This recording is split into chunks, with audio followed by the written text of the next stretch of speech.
Het geduld van de NAM is op. Ze willen duidelijkheid over de gaswinning onder de Waadzee vanuit Ternat.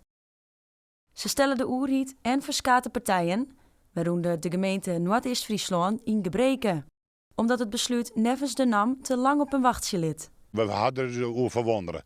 Want wij zijn geen partij in dessen.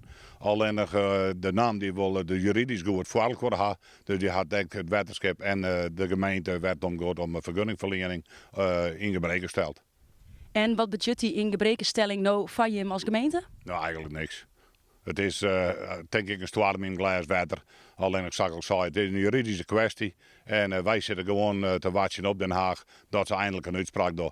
Dit is de bedoeling voor een naam om er een beetje vaart achter te zetten. Hiervoor hebben wij gezamenlijk al een brief uitgegeven naar het ministerie. Van neem nou alsjeblieft eens een keer een beslissing. En vooral voor het gebied om Ternat heen.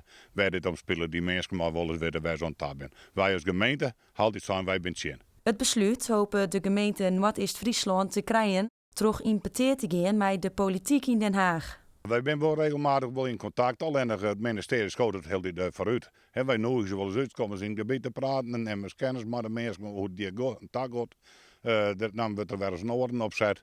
Maar politiek jongens schoten het heel dit vooruit en ze nemen helaas hun verantwoordelijkheid net. En die verantwoordelijkheid vindt wethouder Braaksma juist zo wichtig. De mensen in het gebied, en wij bestuurlijk natuurlijk, kijk, maar vooral de mensen die het echt ongoed, die gaan gewoon recht op een beslissing.